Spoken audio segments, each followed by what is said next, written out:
former candidate for the U.S. Senate, longtime radio talk show host, author, and conservative policy advocate. Justices to the Supreme Court, the left has been in open panic. Liberty Nation with Tim Donner. Just over 2 weeks to go before the election, and as a new Supreme Court nominee aces her test before the Senate, Donald Trump boldly defends his record and Joe Biden takes heat over his son's shady business dealings as both candidates begin their closing arguments to an anxious American people. Welcome back into Liberty Nation Radio, a production of LibertyNation.com, and heard from coast to coast on the Radio America Network. We'll discuss the dueling town halls of Trump and Biden this week after their debate was canceled, and a view from those crucial states in the heartland with LibertyNation.com national columnist Sarah Cowgill. Plus, how the Democrats' most useful accessory during the pandemic is also the perfect symbol for their campaign strategy. And LibertyNation.com legal affairs editor Scott Cosenza joins us for Talkin' Liberty, analyzing the Supreme Court confirmation hearings of Judge Amy Coney Barrett. Say what? Say what? Say what? One more time. We kick things off with our signature segment, Say What?, where we roll out a virtual assembly line of wacky, astonishing, damnable, and ultimately revealing things uttered by politicians and the chattering class. No debate this week as President Trump just said no to the virtual format ordered up by the Debate Commission. The final debate is still set for this coming Thursday. But we did get dueling town halls this week on Thursday evening, Trump on NBC, Joe Biden on ABC. And Trump was predictably subjected to the inquisitional questioning of Savannah Guthrie, as she jumped in early with the usual accusation about Trump and white supremacists, after the president did not, in the eyes of the left and the Trump-hating corporate media, sufficiently condemn them at the debate back in September. You were asked point blank to denounce white supremacy. In the moment, you didn't. No, you My question to you is, you've done this to me and everybody. Why does it seem like I denounce white supremacy, okay? You did 2 days later. I denounced white supremacy for years. You didn't ask Joe Biden whether or not he denounces Antifa. I watched him on the same basic show with Lester Holt, and he was asking questions like Biden was a child. Are you listening? I denounce white supremacy. Okay. What's your next question? Well, the next question was about QAnon, some obscure right-wing group that nobody seems to know much about, as Savannah Guthrie betrayed a very thinly veiled hatred for the president. But over on ABC, George Stephanopoulos was persistent in finally dragging an answer out of Joe Biden, kicking and screaming, on whether he would announce his position on packing the Supreme Court following the likely confirmation of Amy Coney Barrett. You know, if I had answered the question directly, then all the focus would be on what's Biden going to do if he wins, instead of on, is it appropriate what is going on now? I have not been a fan of court packing. So you're still not a fan? Well, I'm not a fan. I then say it depends on how this turns out. Not how he wins, but how it's handled. What does that mean, how it's handled? It depends on how much they rush this. If they vote out before the election, you are open to expanding the court? I'm open to considering what happens from that point on. But don't voters have a right to know where you stand? They do have a right to know where they stand, and they'll have a right to know where I stand before they vote. So you'll come out with a clear position before Election Day? Yes. So right there, Joe Biden committed, finally, to revealing his position on court packing before November 3rd. We'll see. But Biden was not asked about an explosive report in the New York Post this week on emails appearing to prove that, contrary to his repeated denials, Biden actually met with his son Hunter's handlers at Burisma, the Ukrainian energy company that paid Hunter Biden some $50,000 a month, while his father was vice president and in charge of Ukraine policy. This after Biden had for months used the Sergeant Schultz defense. He knew nothing? How many times have you ever spoken to your son about his overseas business dealings? I've never spoken to my son about his overseas business dealings. I have never discussed with my son or my brother or anyone else anything having to do with their businesses, period. Do you stand by your statement that you did not discuss any of your son's overseas business dealings? Yes, I stand by that statement. Do you think it was wrong for him to take that position? No. Knowing that it was really because that company wanted access to you? Well, that's not true. You're saying things you do not know what you're talking about. But a lot of people are talking about this. But incredibly, Facebook and Twitter actually removed all postings that included the New York Post story and even suspended Trump's campaign account for a time. And on Capitol Hill, Republican senators Ted Cruz, Lindsey Graham, and Josh Hawley vowed to get to the bottom of it. This is election interference, and we are 19 days out from an election. It has no precedent in the history of democracy. Nobody in Twitter and social media shut down anything about Trump and Russia. And the attempt to rig an election, which is what we are seeing here by monopolies, is unprecedented in American history. They have a lot to answer for, and I hope that we'll subpoena both Twitter and Facebook. These moves by Facebook, and particularly Twitter, could be the last straw for these giant media platforms, as the calls to remove their protection in the law through the now famous Section 230 of the Communications Decency Act are growing louder by the day and now approaching a fever pitch. Meanwhile, on Capitol Hill, a story that would otherwise and rightly dominate the news if it weren't for the election is producing an excellent result for Trump and the GOP as they stand at the precipice of a 6-3 majority on the Supreme Court. The confirmation hearings of the cool, calm, and collected Amy Coney Barrett. I believe deeply in the rule of law and the place of the Supreme Court in our nation. I believe Americans of all backgrounds deserve an independent Supreme Court that interprets our Constitution and laws as they are written. And that's what's driving the left crazy, that commitment to actually following the law as written instead of predetermining a preferred outcome. Among the traps the Democrats tried to set for Judge Barrett was declaring that she should recuse herself from rulings that might come before the court about the election since she was appointed by Trump. But Senate Judiciary Chairman Lindsey Graham used logical questions to shoot that right down. But do you own a gun? We do own a gun. Do you think you could fairly decide a case even though you own a gun? Yes. All right. You're Catholic. I am. The tenets of your faith mean a lot to you personally, is that correct? That is true. Can you set aside whatever Catholic beliefs you have regarding any issue before you? I can.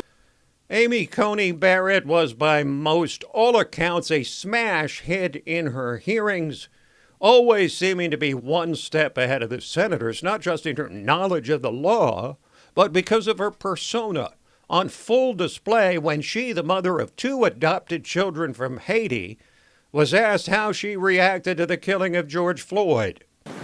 Have you seen the George Floyd video? I have. What impact did it have on you? Senator, as you might imagine, given that I have 2 black children, that was very, very personal for my family. I think it is an entirely uncontroversial and obvious statement that racism persists in our country. So ACB, as she's now called, is killing it.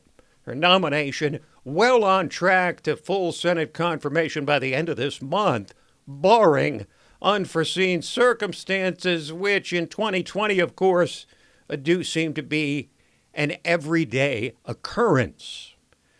Now, the most bizarre say what of the week has to go to Nancy Pelosi appearing on CNN and shockingly dressed down on a coronavirus relief bill which she has stalled in the House by Wolf Blitzer.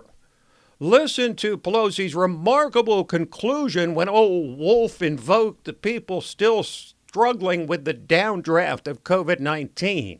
Can you look them in the eye, Madam Speaker, and explain why you don't want to accept the president's latest stimulus offer? They really need the money right now. Even the members of your own caucus, Madam Speaker, want to accept this deal, $1.8 trillion. What I say to you is, I don't know why you're always an apologist, and many of your colleagues apologists for the Republican position. I pretty much guarantee you that that was the first and last time CNN will ever be accused of being apologists for the GOP.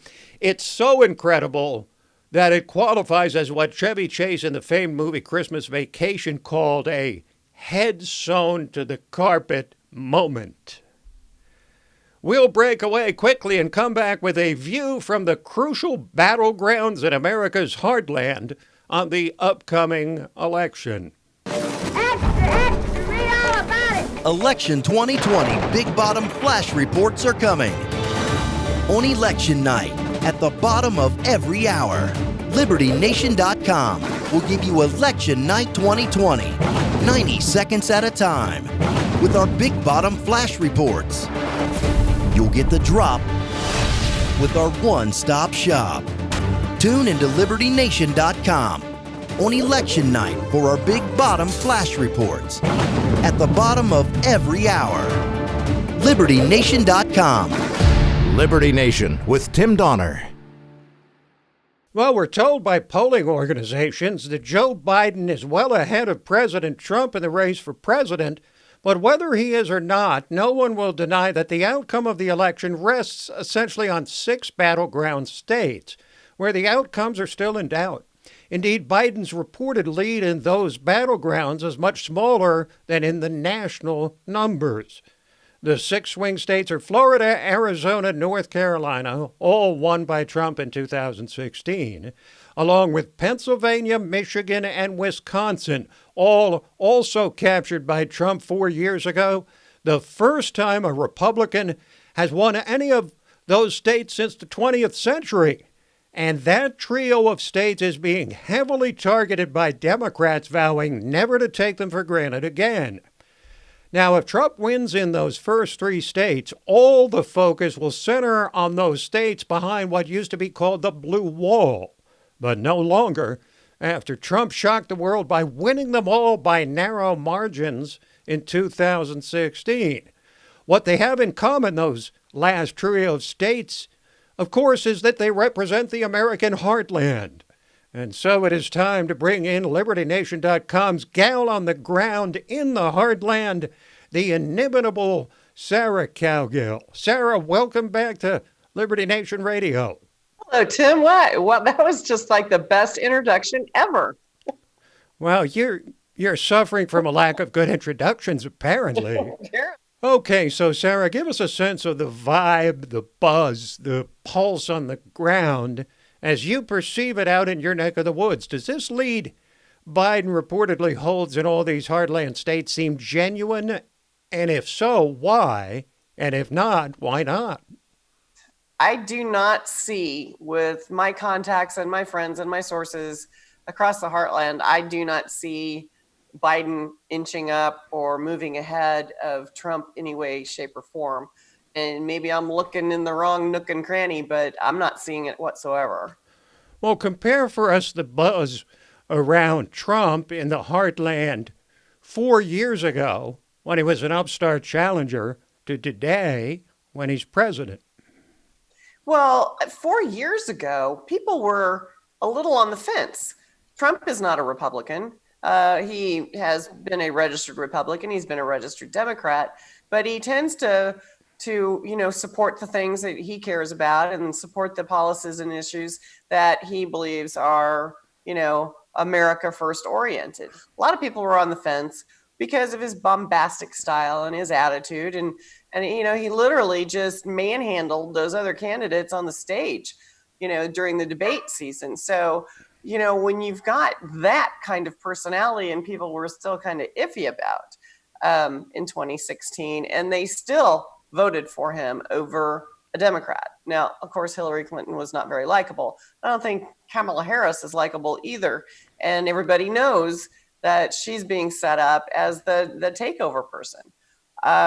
So this time around, those same people that might have been on the fence, who have since embraced Trump and his policies and what he's doing for the country, there's no doubt in their mind who they're voting for. I can't find anybody who's out there on the fence, waiting for the magic bullet to tell them who to take out and who to vote for. I don't see it at all. I think his base has only grown over the last 4 years. Have you met any voters in your travels that voted for Trump last time that say they will not vote for him this time?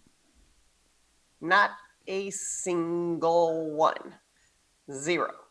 And I mean, it's, I meet with the old guys at the corner cafe and they talk politics, and the guy who hated Trump 4 years ago still hates him, and everybody else that voted for Trump still voting for him. But Sarah, we're led to believe that Joe Biden is going over bigger in the heartland than Hillary Clinton 4 years ago. Do you see that? No. I see people talking about his cognitive decline. I see people saying we don't want Kamala Harris as the president, and that's what they're doing. They're doing an end run around the whole process. I see a lot of that kind of discussion. I don't see anybody saying around here, even with the elderly people, even with people who, the polls are shouting from the rooftops, oh my gosh, that 80-year-old just said she's voting for Biden. I don't see that here. And it goes from the young people here all the way up to the senior citizens. I don't see any kind of love for Biden here. A lot of it has to do with the Obama years. Some of it has to do with his son, and his problems, Hunter's problems with the Ukraine deals. You see some people wanting to fight that, but I think in the long term, they're going to hold their nose and they're going to vote for Trump because they don't want socialism. You're in the anti-socialism world when you're between the Appalachians and the Rockies. Okay, Sarah. Well, thanks for joining us once again. Stay safe out there in flyover country. Hey, I will. Thanks for having me, Tim. It's always a good time. Sarah Cowgill, Heartland correspondent for LibertyNation.com. Quick break, and then we're back to discuss how the Democrats' favorite accessory during this pandemic is also the perfect symbol for their campaign strategy, the mask. Liberty Nation with Tim Donner. Folks, do you realize that the Democrats' most useful accessory during this pandemic is also the perfect symbol for their election campaign? Indeed, the most apt object defining Joe Biden, Kamala Harris, and the Democratic Party circa 2020 is ready-made, widely accessible, and, of course, the subject of endless conversation in the now 7-month-old era of COVID-19. But what it symbolizes in a bitter election campaign coming down the stretch serves the broader purpose of revealing the party's true campaign strategy. It's the mask.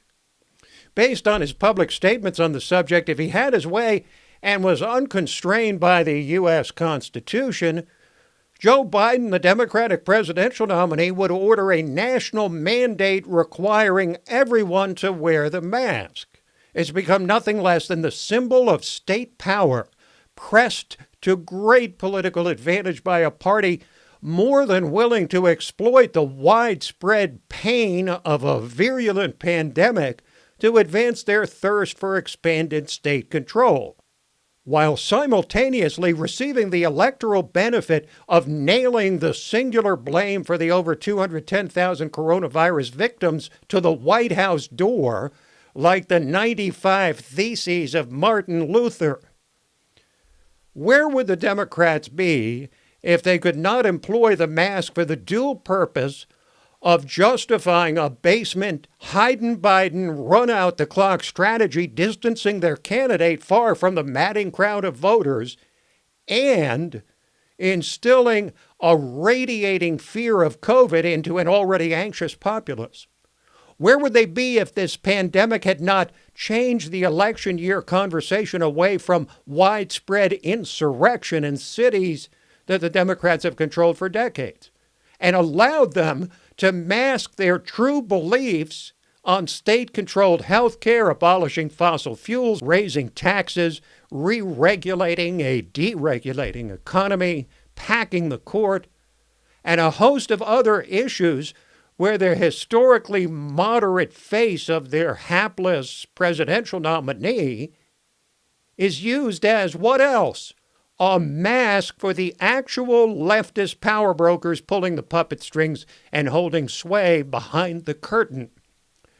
The mask allows Kamala Harris to position herself as a centrist, standing on a soapbox and hysterically calling Trump's response to the pandemic, quote, the greatest failure of any presidential administration in the history of our country, when her actual voting record has been rated the most liberal in the entire U.S. Senate, yes, further left even than the self-proclaimed Democratic Socialist Bernie Sanders.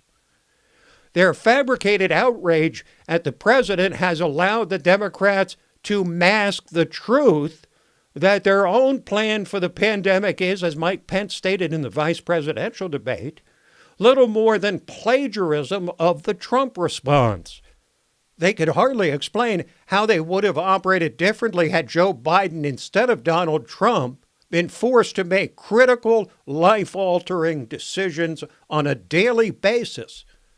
But their vitriol masks the reality that things would surely have been worse under the former vice president, if only because of his opposition to Trump's early travel bans from both China and Europe, which may have saved tens or even hundreds of thousands of lives. The pandemic has allowed Biden to mask the sudden and substantial enrichment of his family's coffers immediately following his state visits to Ukraine and China, maybe elsewhere, when he served as vice president. It's provided the media wing of the Democratic Party the opening to ignore his role in spying on the Trump campaign by the Obama Justice Department.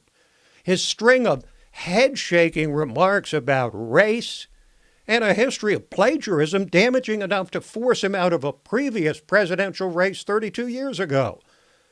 And it has allowed them to mask Biden's sudden epiphany about America being systemically racist and his about-face on fracking and other issues when his statements during the primary season, including support for taxpayer-funded health care for illegals, represented open compliance with the dictates of the radical base of his party.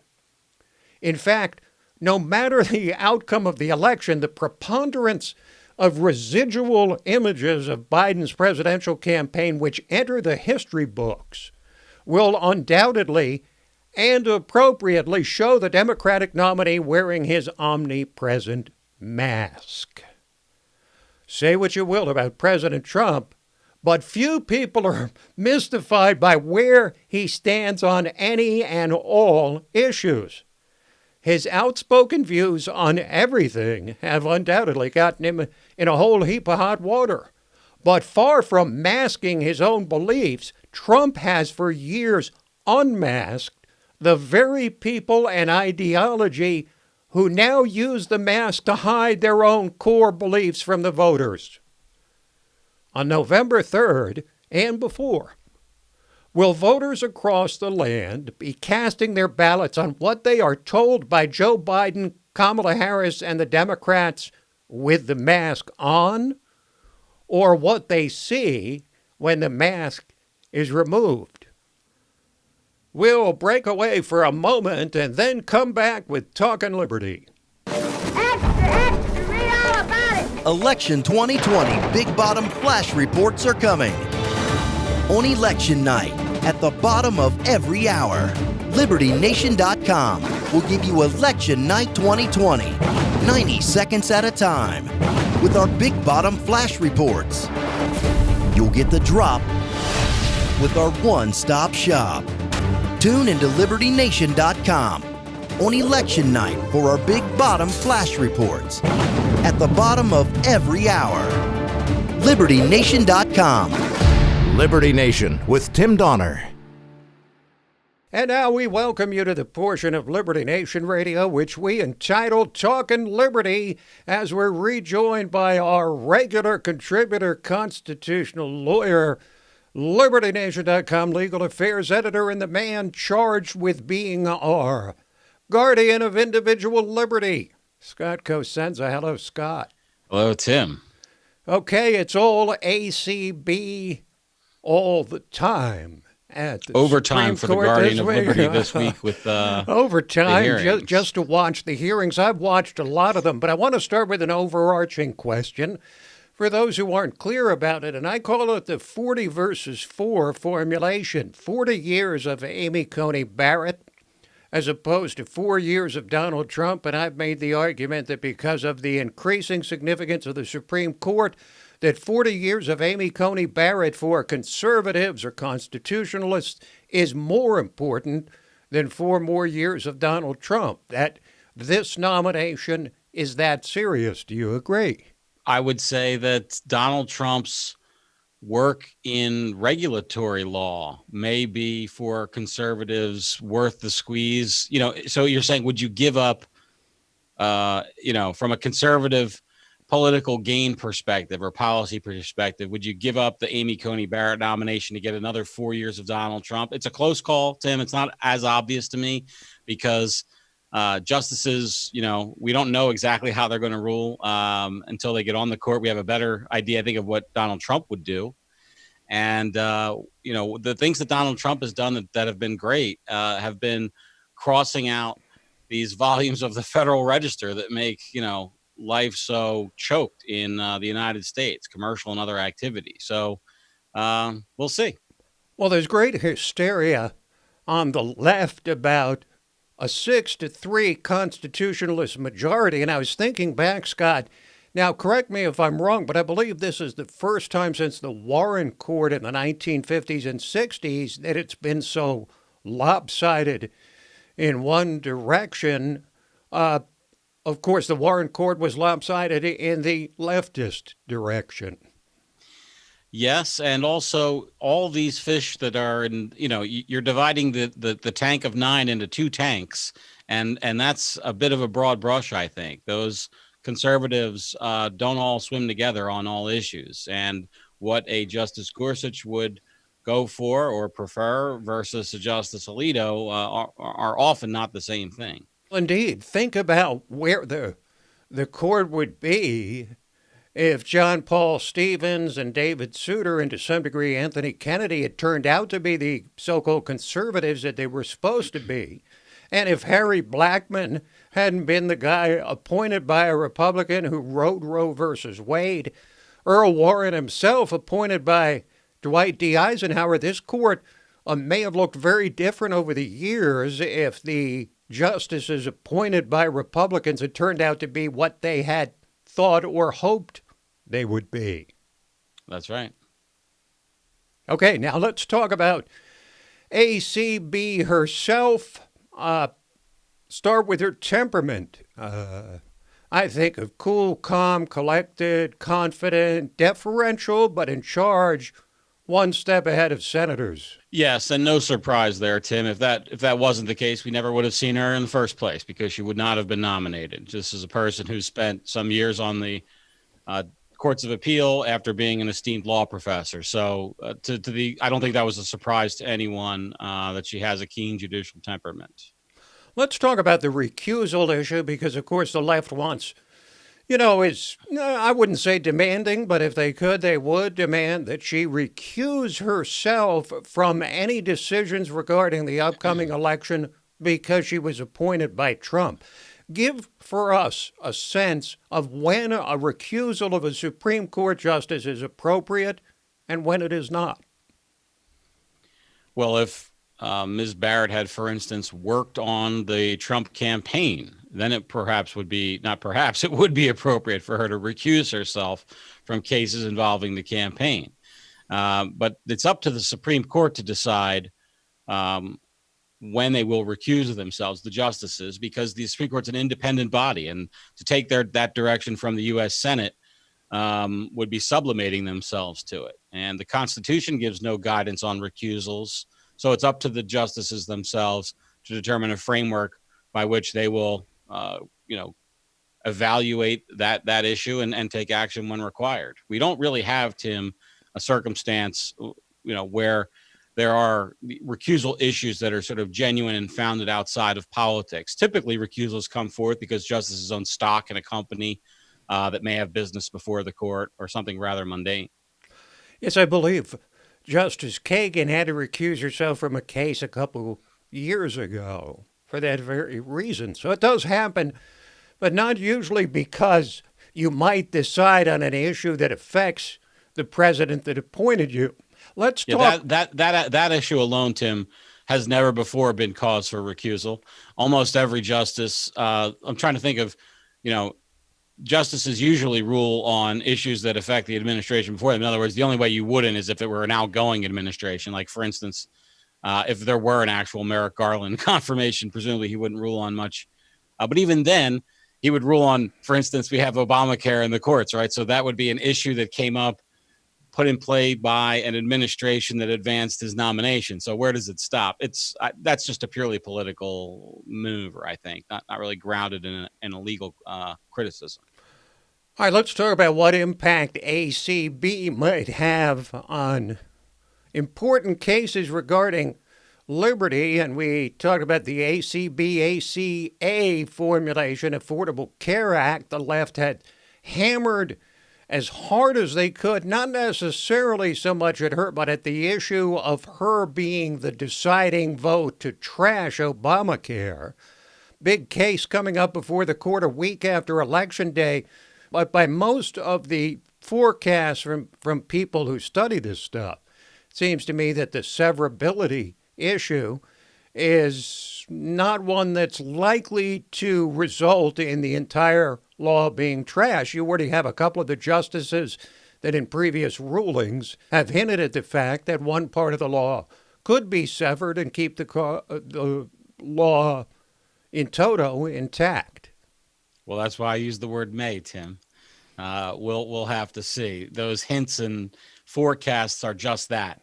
And until the justices actually examine the issue, and I hate to sound like a nominee before a Senate subcommittee hearing, but that's until the issue's actually before them and they have that specific issue briefed, then we'll see what their rule is. But it wouldn't surprise me either way if they did toss out the whole thing, which I think is clearly warranted given the text of the law and the text of the Constitution, or they try to craft some middle road. It is true that there's significant reliance interests now on many people's behalf, at least for parts of that law. Okay, so then there's the issue of abortion, which is always an issue. It's a central issue. It may be the single most important issue for the left. And it seems, again, by most observers, equally unlikely that this court would just overturn Roe versus Wade, because we'll remember that it was a 7-2 decision, and so much other law is based on it. But what are the specific threats to current abortion law with a court including Amy Coney Barrett on it? Tim, for the abortion question, if we're going to see more abortion restrictions in the United States be allowed by the court, I would suggest that we're likely to see them come in one by one. There will be states that pass laws that give restrictions, and then those are fought, and they basically work themselves up to the Supreme Court, and then the Supreme Court can articulate and kind of nibble away at the current precedent, which is to grant a wide latitude of rights and grant few restrictions on abortions. That states can pass few restrictions on the right to obtain an abortion. It's highly unlikely that we'll see, wholesale ripping away of abortion rights. Although I will say it is possible, Tim. I could see how an abortion case could work itself up to the Supreme Court. And by the way, this is, I think, a key for where technology would come into play. What we know about what's happening in the uterus of a pregnant woman at certain gestation periods is far different than what we knew in 1973. And whether that's a fetus or a baby or an unviable tissue mass, depending on your political and moral outlook, we know a lot more about that thing than we did before. And I could see, Tim, a court, especially one that's motivated and has a certain belief, to say that is a human being, and then therefore all abortion is illegal. So it's possible that could happen. I think it's an outside chance. I want to be clear, but it's not an impossibility. But more likely what we'll see is just the allowance of more restrictions on the right to get an abortion around the fringes, and slowly kind of narrowing in to make it a more restrictive right. Now, the people on the left are basically warning women that this court will overturn Roe versus Wade, leading most people, I think, to believe that if Roe versus Wade is overturned, that abortion would become illegal across the country, when in fact, Scott, that decision would then be left up to the individual states, yes? Well, it depends on how they ruled. So if they ruled the way I just discussed, then it would be illegal. But they could rule by just simply returning it to the states. That's another way to go. Okay, finally, do you see any vulnerabilities or impediments to a smooth sail to confirmation for Amy Coney Barrett outside of political machinations? If I were a betting man, I'd bet on she's the next Associate Justice of the United States Supreme Court. You'd put down $100, Scott, probably to get one back. That'd be the solid bet, though, in this instance. No question. Thank you, Scott. Thank you. Scott Cosenza, Legal Affairs Editor of LibertyNation.com. This program, Liberty Nation Radio and LibertyNation.com's own podcast, The Uprising, hosted by Scott, and The Rabbit Hole, Politics and Prose with Mark Angelides, all available on demand at LibertyNation.com and from fine podcast providers everywhere. So that is it for this week, but we'll be back at you next week, same time, same station. Till then, this is Tim Donner saying stand up for liberty. And we'll see you next time on Liberty Nation Radio.